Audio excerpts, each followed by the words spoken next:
do while loop, and we have iterations. Technically, already I explained the difference. So we use while loops when we are not sure about the iterations and the iteration counter may change dynamically, then we can go with the while and do while loops.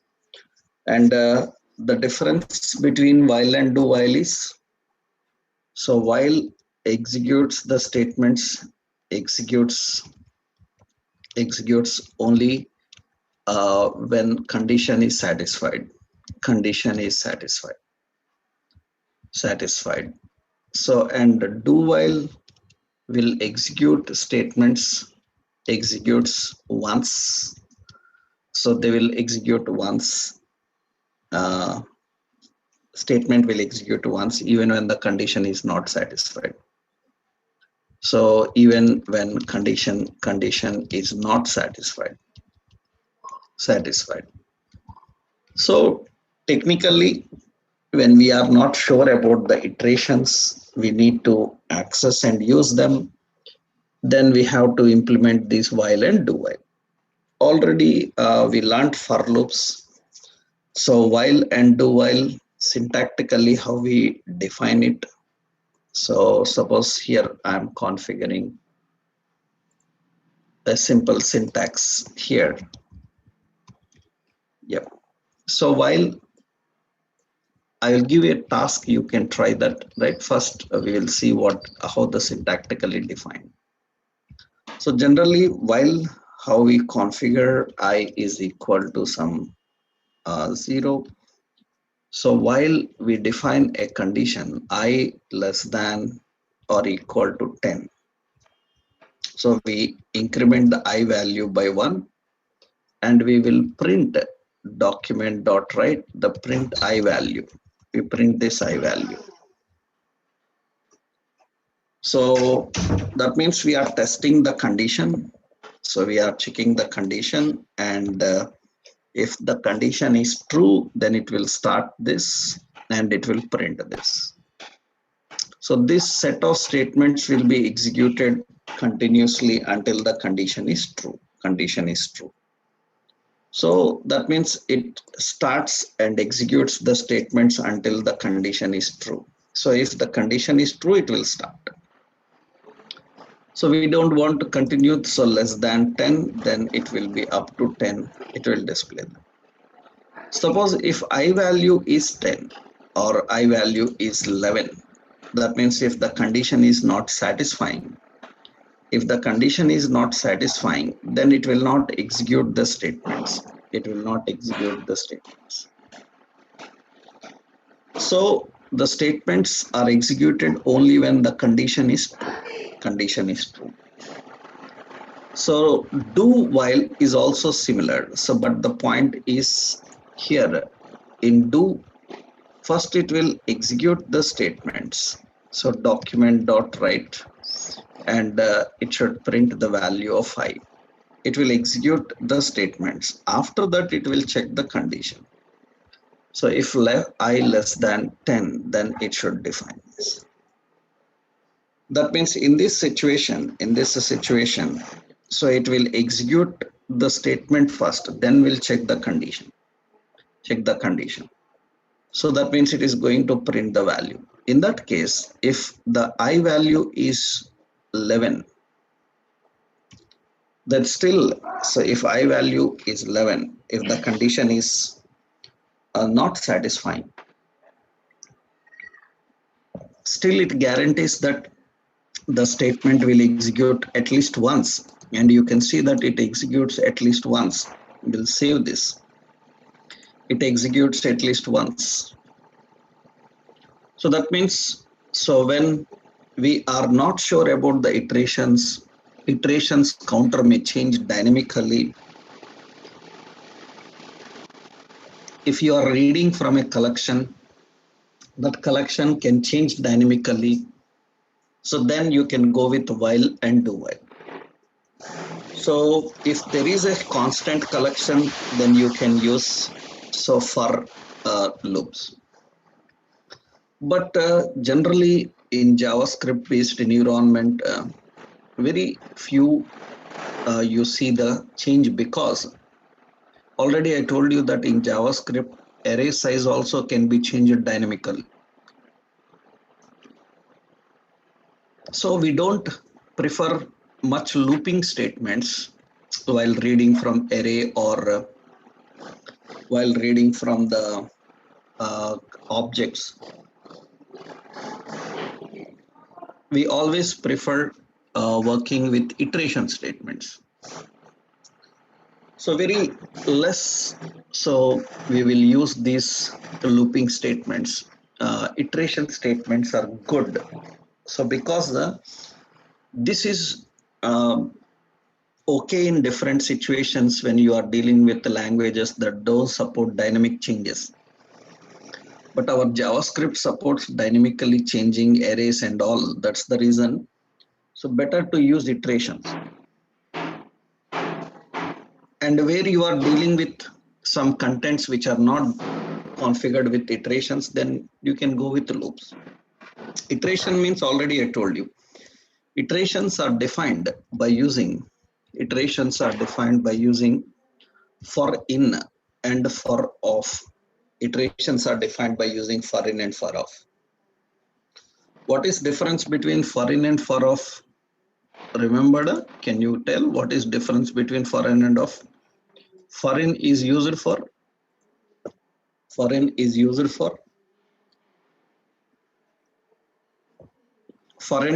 is reading for all the properties, huh? Already we discussed that. And for off is used for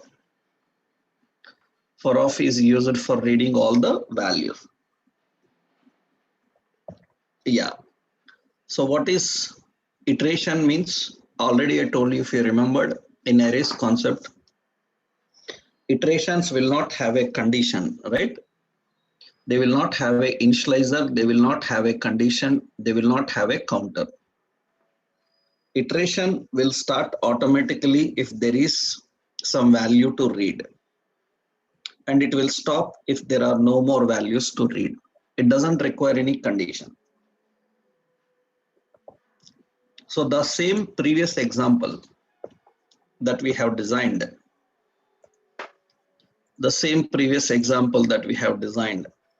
for reading this, we used I, J, all these things. Such things we can simply manage by using simple iterators. So that means we can simply manage by using iterators.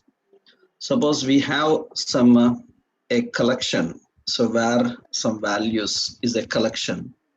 So it is a collection of values, A, B, C, something values are there. If you want to read the values, then simply use for var item of collection values. And document.print, right?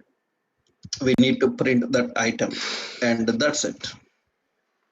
That means it is going to handle all these values and configure all these values, and it is going to display those values. We don't need a looping control statement. Iterators doesn't require any condition. Iterators doesn't require any counter. Iterators simply depend on the number of values present inside them. They will sequentially access and handle. We will see in different examples how we can implement them. We can understand about them. So initially, already we done in so many examples. I showed you how to use these looping and iteration statements. So continuing the loops, terminating the loops. Yesterday, we discussed that with two options. So that is, continuing the loop is done by using so continue, and terminating the loop is done by using break. How we can manage them. Iterators also same. Iterators also can be continued and you can break. So when a particular situation comes, continue will skip that and it will go to the next. So even if you are defining in an iterator, and break will terminate, so based on this condition. So these are all looping, control, and iteration statements. We will see, we will put in one example and we will see how to work with them, right? So these are all JavaScript related basic statements. We have selection statements, we have iteration statements, we have looping statements, looping control statements, and we have jump statements, break and continue. All these are jump statements. Now, one more important is exception handling statements. Actually, what is exception handling and what are exception handling statements in JavaScript? Technically, in programming, so when you are handling the programming, in programming, we have two types of errors regularly come. We have compile time errors, and we have runtime errors. Compile time errors are nothing but compile time error means the translator is unable to understand your syntax, so or unable to understand your keywords, or unable to understand your expressions, what you are trying to give, and due to that, it will fail to compile. So it will fail to compile. So, and it will report those problems. It says that this is the problem, Those are compile time errors. Runtime errors means, so your program compiles successfully. That means no problem. It compiles successfully. There is no problem in syntax. There is no problem in keywords. There is no problem in expressions. But only one problem is compiler is unable to understand the state, is unable to understand the state, and compiler is unable to execute statements due to inconvenient state. It is unable to execute the statements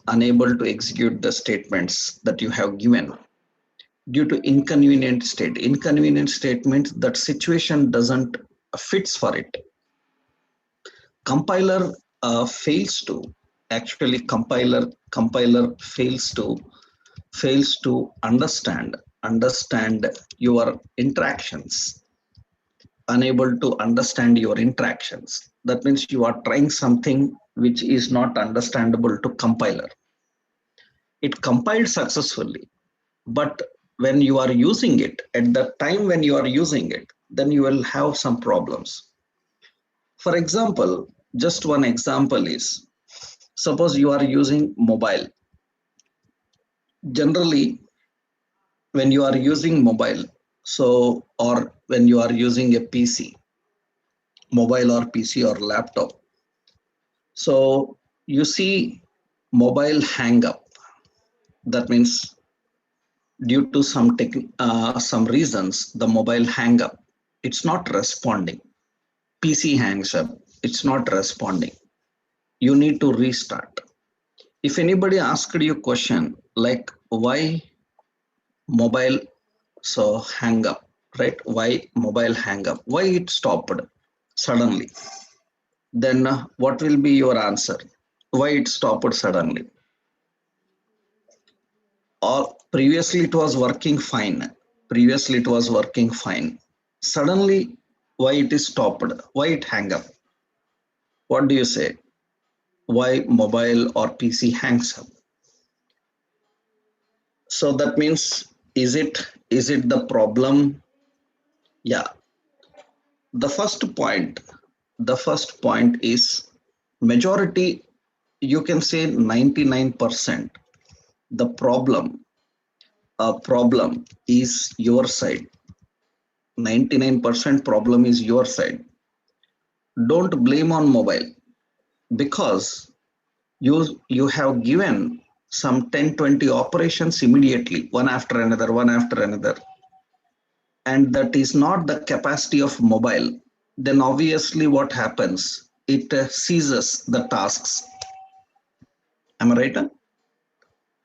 That means now the point here is, it is, suppose your mobile is set for 4 GB RAM and your mobile is having 10 GB of memory ROM you are having inside it. Now you loaded 200 games into it. That is your problem or mobile problem? What do you say? And you are trying to run some 3D games into it, then that is your problem or mobile problem? Is it the problem of mobile or our problem? That means the point is, it successfully tested already. So mobile companies have tested them and released them. Again, you cannot complain on them that, so this, they have done a lot of testing on it, then released that mobile. Still it is having problem. Sometimes, very rarely, 1% they may have problem. In that case, they will roll back such models. If they don't have problem, that means that is the problem from your side. When you are operating, you are doing some invalid operations. Due to that, it is unable to understand and seizes the tasks. It locks them. You need to restart your machine. This is called as abnormal termination. Abnormal termination. That means suddenly it stops, suddenly it terminates. Application, when you are using it and you are giving some invalid operations which it is not expecting, due to that what happens, suddenly it stops. It closes abnormally. This is called abnormal termination. That means what happens when any runtime error occurs? When any runtime error occurs, then the application will terminate abnormally. Terminate abnormally. So if anyone asks, what is the purpose of exception handling? Exception handling. So the main purpose of exception handling, to avoid abnormal termination. Abnormal termination. So that means generally, if any problem occurred, then the application terminates abnormally. If any runtime error occurred, compile time means it will show directly. Compile time means it will show directly before it executes. But runtime means during runtime, it is unable to understand your instructions and your interactions. Due to that, it stops the application and closes it. And we need to avoid that. We need to catch that problem, and we need to tell the user that please don't do this, right? That means we need to handle the runtime exceptions, runtime errors. To handle the runtime errors and to avoid abnormal termination, generally programming languages use exception handling. So if anyone asks, what is the purpose of exception handling in programming? You should say that exception handling is required for abnormal termination. But when JavaScript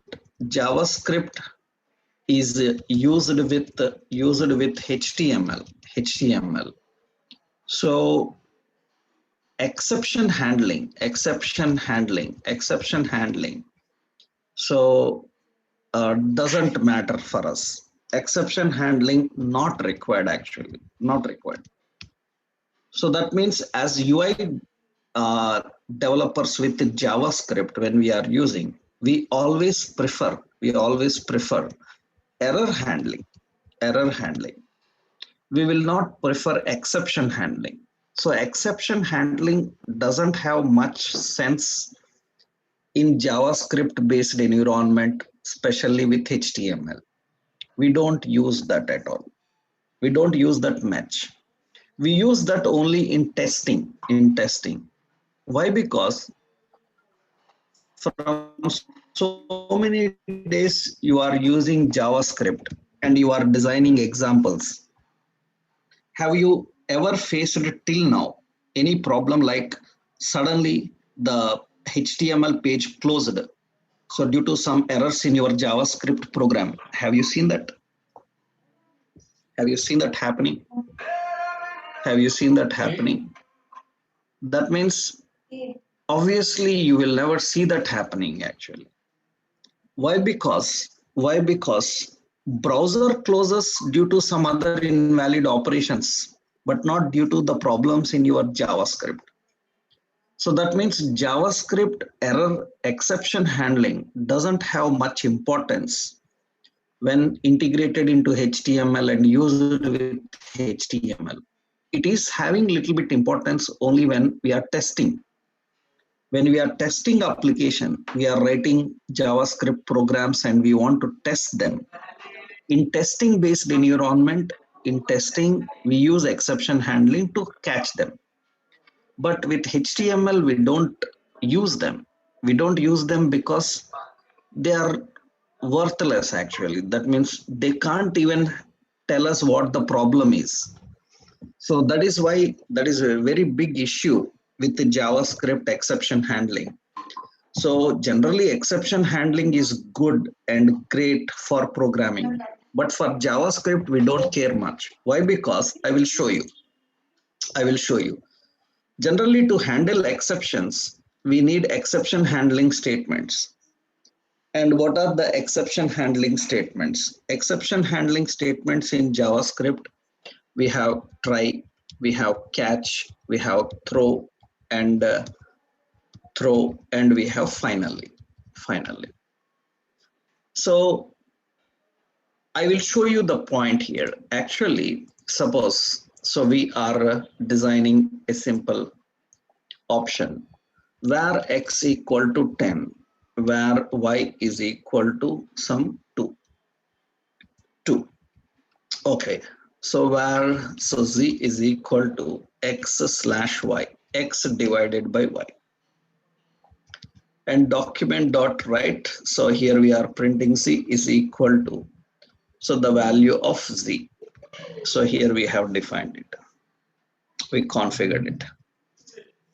Now you can see here, so it is going to print the value. It is going to print that and display 5.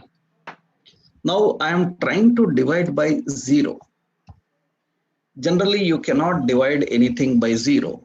In other programming languages, so compiler fails to execute this, compiles it successfully because 0 is not a problem. 0 is not a problem, like it is not a string, it is a number only. It compiles successfully, but execution problem will come because it cannot divide by 0. In majority of programming languages, so it will throw an exception and stops saying that you cannot divide by 0. Am I right? What do you say? Right? So majority arithmetic expressions or exceptions or something. So exception, divide by 0 exceptions will come. But observe here in JavaScript, it simply says infinity. Is your application terminated? Is your application terminated? So your application is never terminated. Your application is never terminated. Then why you need exception handling here?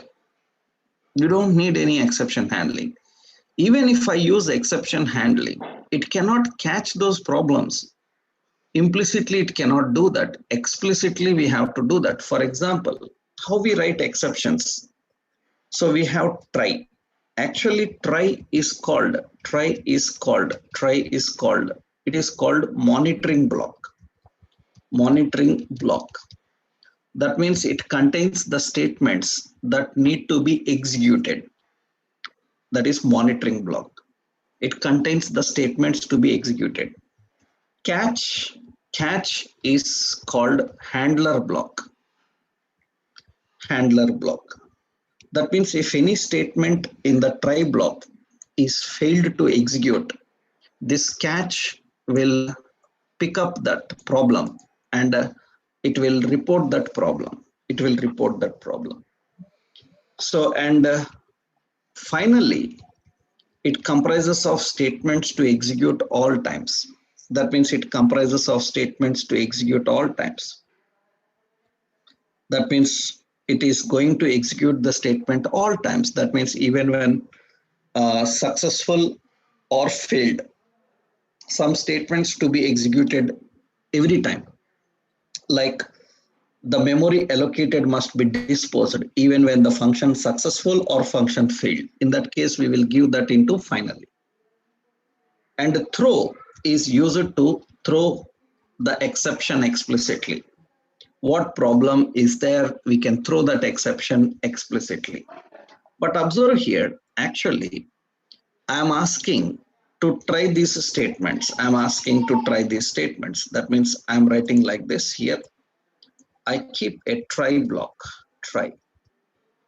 Try executing these statements. Try executing these statements. Okay, good. And if there is any problem, then catch. So catch. So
lost connection for a while.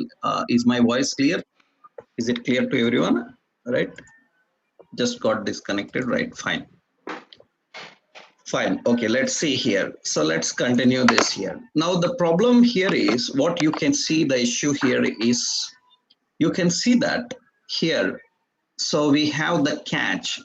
It will catch the problem and it will report the problem. That means we will put an alert. We will put an alert or we will put some message document.write and we want to print that message. That means whatever exception it has catched, it has to print that message. It has to print that message. That means we are asking it to catch the problem and report the problem if it is unable to do that. And here I defined two. And when I define 2 and there is no problem in that, that means it is printing 5. But important is I defined here 0. When I defined 0, it should catch that problem. But you can see that it is unable to catch the problem and it is still showing the point, infinity only. Abnormal termination not happened. Am I right? Am I right? That means it is unable to catch the problem, right? So I hope you have observed that it is unable to catch the problem, right? That means this catch is unable to catch the problem. Then what is the necessity here? So what is the necessity here? That means we don't need any exception handling here. We better prefer error handling because JavaScript is not going to terminate your HTML at all. So only when JavaScript is used individually as a file, then these issues will come, especially when you are doing the testing and all. So here we have to throw actually. For example, so what we have to do is, this is 2. That means it is displaying. This is displaying. And actually we need to define the issues. Here we need to define here, like how do we configure this? So we need to write here. So the conditions, if so y is equal to 0, if y is equal to 0, if y is equal to 0, then we display we throw a message saying that cannot divide by 0. You have to throw this. Now your catch can catch that message thrown explicitly. It can catch that message thrown explicitly. Similarly, if y is greater than 10, y is greater than 10, then throw another message saying that number is too large to divide. So something like this. It should display the message. If so y is less than 0, then it should throw another message like cannot divide with negative number, something like this. Now these are all you have to manually throw them. Then this catch can catch it and it can display this. That means I'm giving this work to finally contains the statement to execute every time when problem occurred, when not occurred, every time. When problem occurred, not occurred, every time if you want to execute. Or suppose I given this task, I given this printing to in this statement itself. Here we are giving in the try itself, we are printing. And finally, we are saying that document dot end, so program end. So that's executes and displays program end. Finally executes every time. That means now see here. So as of now, when I refresh, it's working fine. It says program end.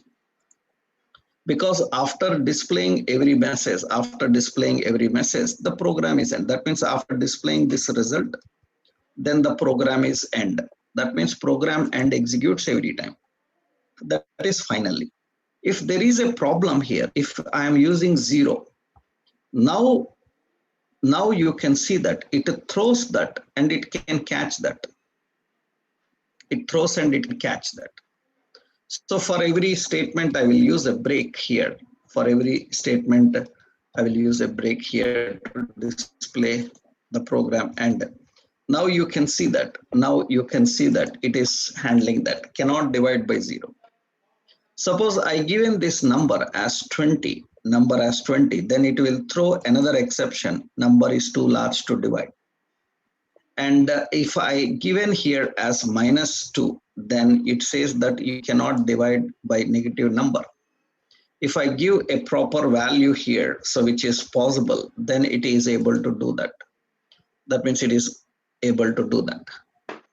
This is what actually the concept of how it handles the exception. But remember, is JavaScript able to identify the exception occurred implicitly? Is JavaScript able to identify the exception occurred implicitly? Is it able to track the exception occurred implicitly? Is it able to track the exception occurred implicitly? It's not. So that means it is not handling the exception implicitly. You have to explicitly throw an exception. And you need to catch the exception. Explicitly, you need to throw the exception and catch the exception. That's what you need to manage. You need to manage. Technically, that is what the problem, that we don't prefer much exception handling. Now tell me, why do you need this throw and this catch? We can, instead of throw, we can directly put an alert. We can directly put an alert, and in the alert we can display that message. In the alert we can directly put the message. So we can directly put that message and show that. That means we don't need to throw. That means if I put a 0 here, we put a 0 here, and when I try to run this and it says cannot divide by 0, you don't need any exception handling. So that means avoid printing the value if it is displayed there, right? The point is exception handling is good, but in JavaScript, especially when integrated with HTML, so we don't prefer exception handling. We prefer error handling. Error handling means, so identify the value entered, identify the operation being performed, and explicitly write a function to handle that. Implicitly, JavaScript cannot catch them. It cannot handle them. So that is the reason we need to explicitly throw the message and access and use the message. So exception handling, you need to know, but you will not implement it in general JavaScript programming.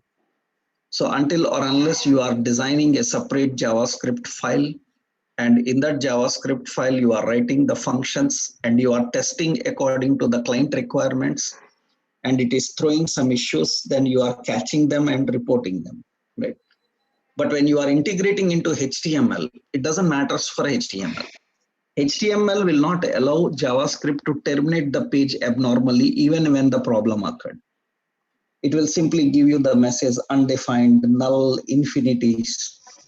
So even generally in other programming languages, when any null value occurred, it will throw a null exception.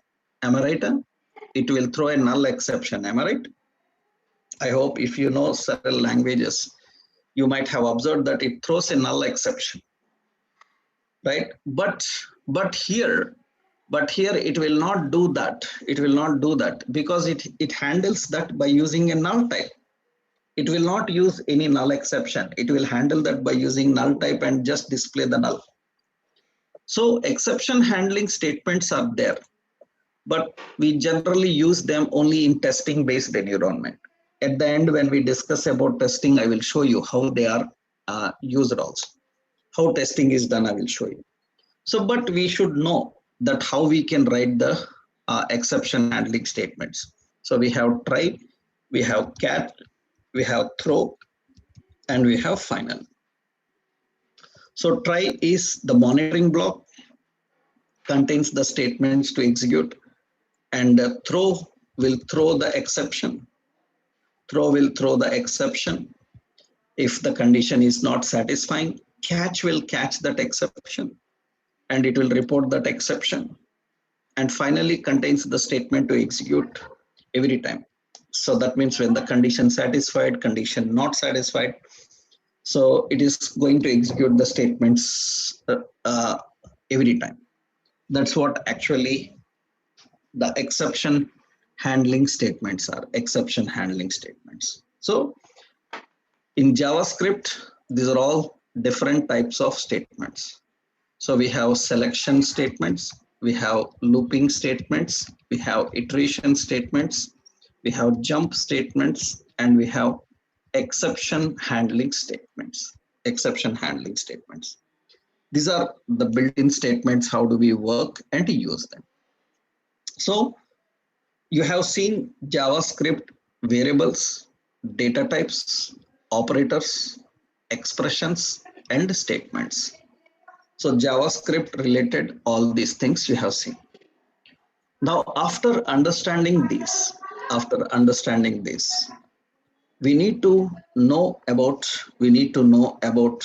a very important.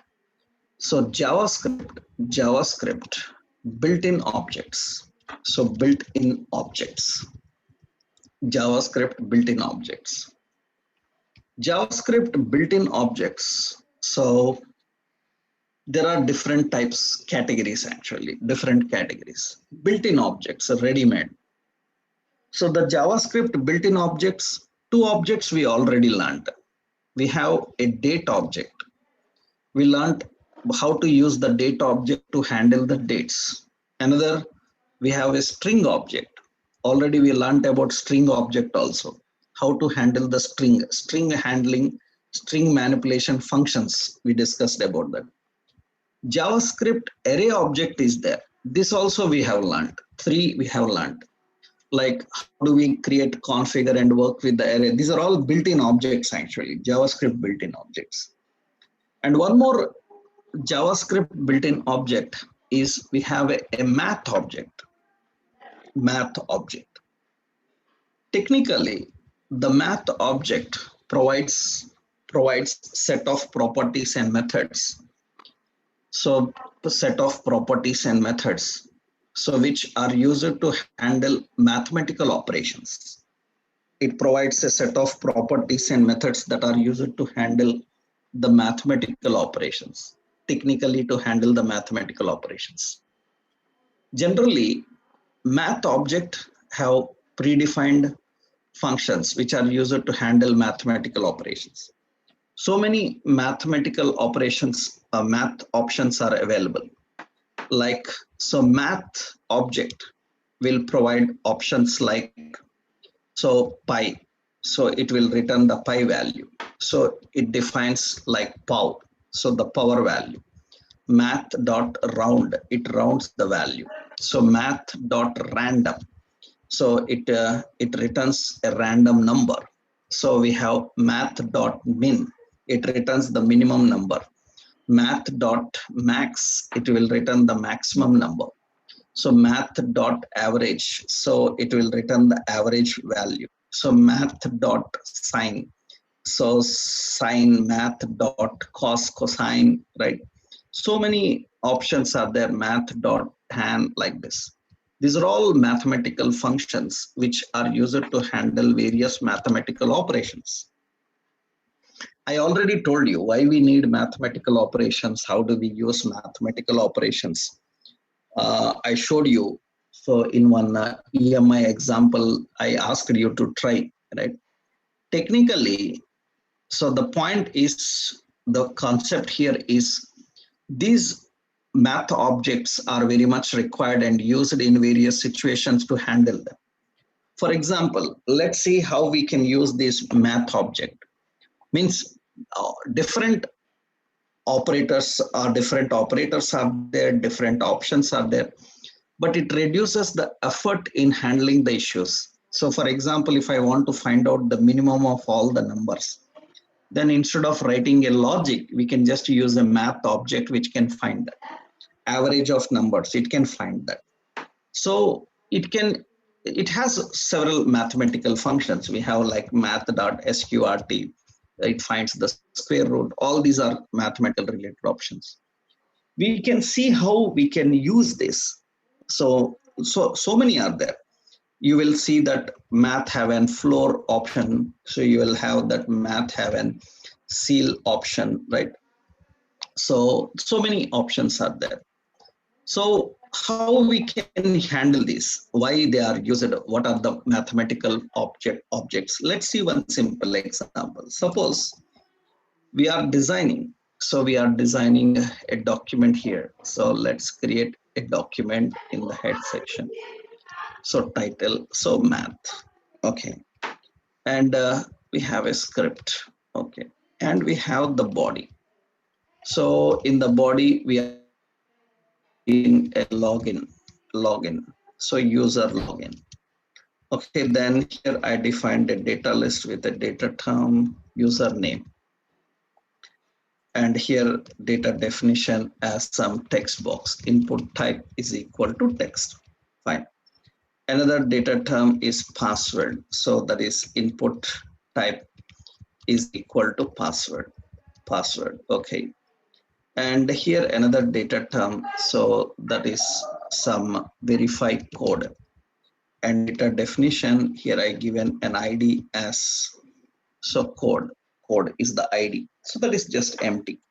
And here we have a button, so the button we defined as login.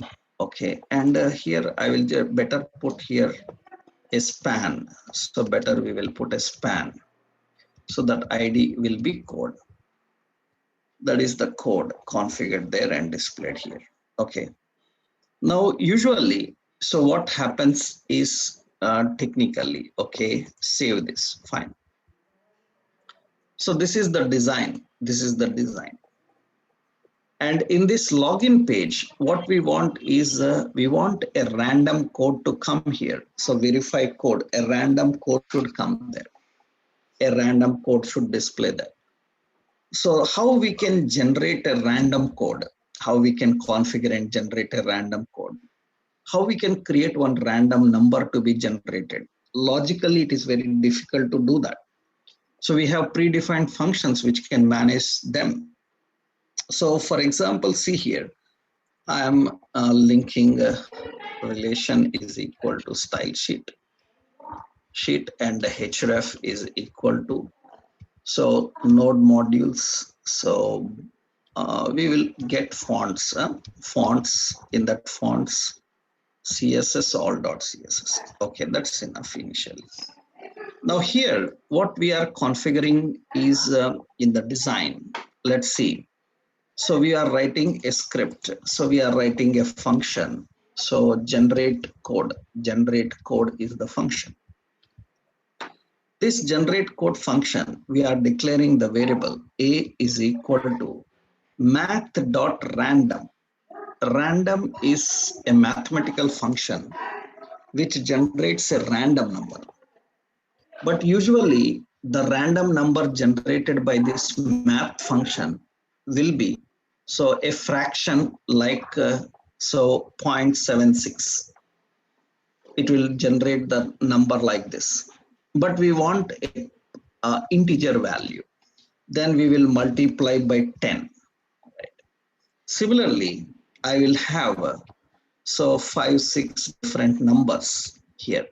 So that means A, B, and C, and D, and E, and F. So that means 6 random numbers are generated. Random numbers are generated. Now this generate code is generating this number, and it will have the code.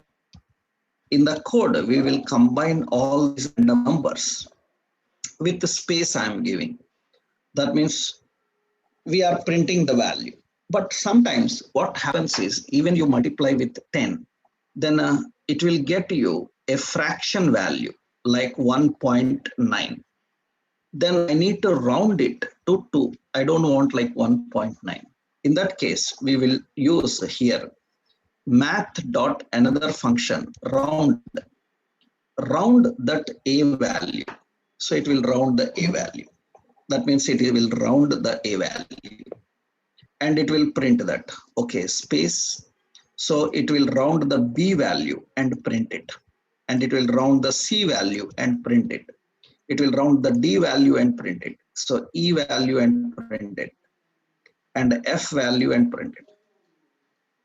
That means we are creating. So we are creating here code, and this code must be returned by this function. We will just use return the code. It should return that code. That means we are generating. So we are generating a random number, a 6-digit random number, and we are storing in this code, and we are returning it. That means this generate code is a method. It is a function which will return this code, a random number.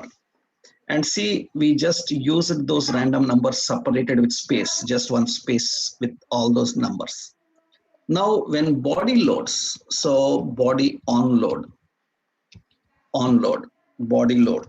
When body loads, I need to display this number function body load. So when body loads, I need to display this number. We need to display the number inside. We need to display the number inside that document get element by ID. Get element by ID code.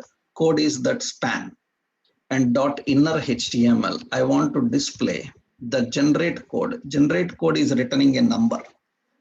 This function is returning a number. That number will be displayed here. Generate code number will be displayed there. That means you can see here, you can see it is going to generate a random code here. Generate a code here, verify code.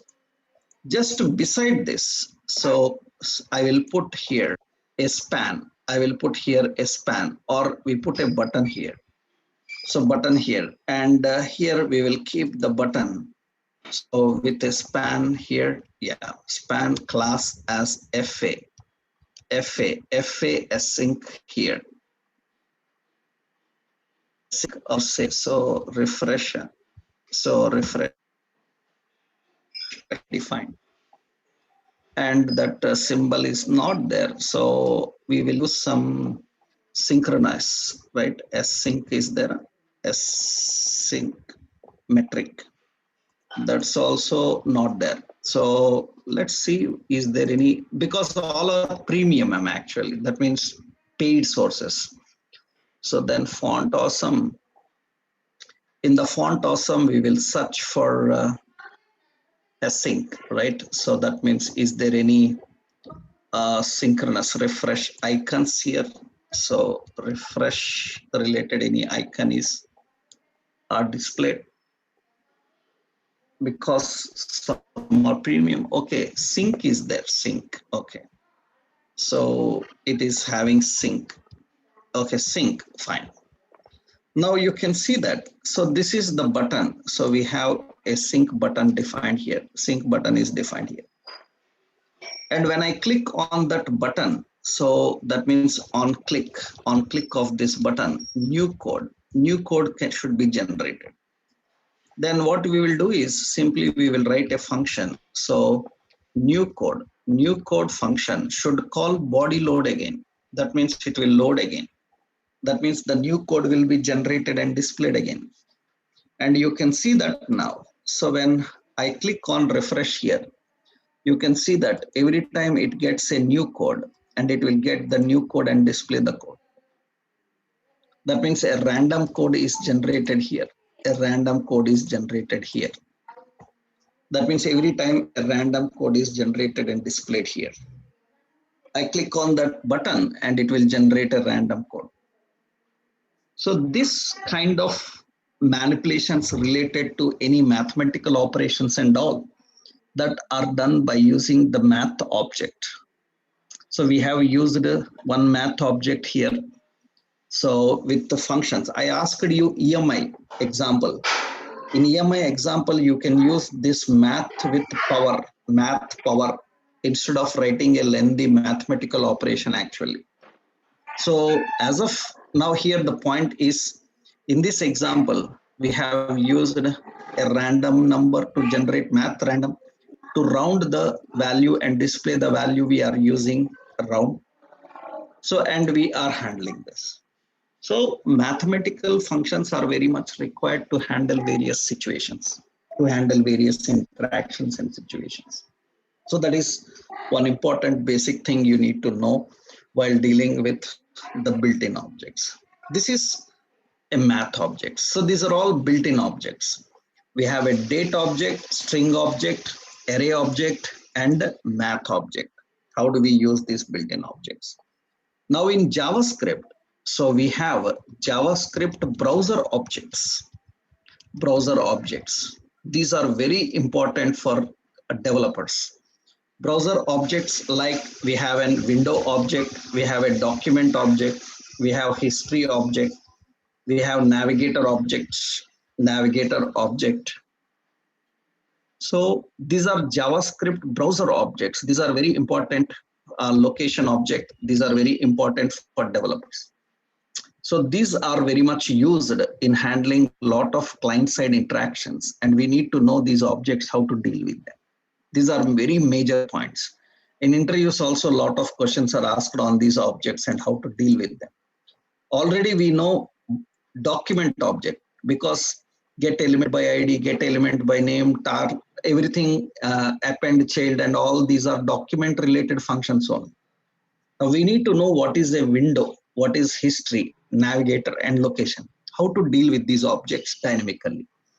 With that, we can design some real world examples which will allow us to understand. Like, you open a browser as of any website, it says a pop-up, allow your location. That means it wants to know your location, how it pops up, and how it gets our location, how it knows the location.